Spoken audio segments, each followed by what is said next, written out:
that if women became educated, too much blood would flow to their brains and their childbearing organs would shrivel up. There has been no end of reasons, but none of them stands up to scrutiny. Let's say that one of the true reasons has to do with power and control and the encouraging of a malignant side of human nature, the pleasure some take in inflicting pain on others. Many women in Afghanistan have already disproven the idea that women cannot teach, learn, research, invent, cure, and create. Perhaps they will be forced into the shadows, hidden from view, their talents made unavailable to their country and their communities. But what they already know cannot be erased. I can't predict the future. I don't know how this amputation of women and their skills will affect Afghanistan. Perhaps younger women will be more despairing, as they did not live through the time when women moved from invisible to visible. Perhaps older women will be more tenacious, believing that what has been accomplished before can be accomplished again. In our strange and desperate times, plagued by a pandemic and by the brutal effects of the climate crisis, nothing is predictable. But as the Afghan women themselves have said, we are still here. That in itself is a considerable statement. Over 40 years of turmoil and destruction, of rebuilding, of more destruction, they have been through so much. A country without any women at all cannot exist for long. No matter how much a regime may hate and punish women, it can't do without them entirely. But what sort of women?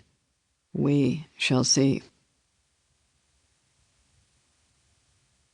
Introduction by me, Nahid Shahalimi. For as long as I can remember, we have not had time to mourn. One disaster has succeeded another. We have lost loved ones, our homeland, our freedoms, and our hopes. Now, an entire nation and its youth are being denied what they require to even feed themselves and their families. My Afghan friends and I do not have time to mourn because we want to help those who remain in our homeland and give voice to those who go unheard and may never be heard again. Radical repressive forces are now at work in Afghanistan, and this is of significant concern to all people of the world, but especially to women. Although Afghanistan is physically distant from Germany, which I call home today, radical ideas know no borders. It is only by telling you about the past that you can truly comprehend what we once had and what we have repeatedly lost, and what we have lost once again with the Taliban takeover of Afghanistan on August 15, 2021. My first trip back to Afghanistan in 2011 on Ariana Afghan Airlines was 26 years after my family and I fled our beloved homeland. There were years when it was not possible to travel to Afghanistan, especially from the 1980s to 2001, because it had become too dangerous. My mother, who had visited Afghanistan before 2011, and subsequently more often than I did, joined me on the trip. I was very excited. Over the past 3 decades, I had dreamed of what it would be like to return to my native land, but I could not imagine what my arrival would feel like in reality. To my surprise, there were many exiled Afghans on the plane, both men and women. Why were they going back to Afghanistan? Was this also their first flight back? These were questions I would have liked to ask the passengers.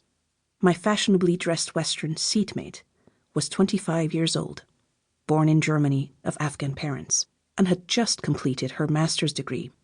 Apparently, she wanted to see her fiancé, whom she had met at a large Afghan family gathering that is so common. It was her 5th trip to the country, and she had not a trace of fear. I was overcome with a sense of belonging, and a feeling of happiness coursed through my entire body. I didn't realize how much I had longed for that feeling. For the first time, I understood what it meant to have a birthright. Among the other Afghans on the plane, I was not an outsider. We spoke one language, and I was on my way home, at last. I not only wanted to see and visit the country of my birth after so many years.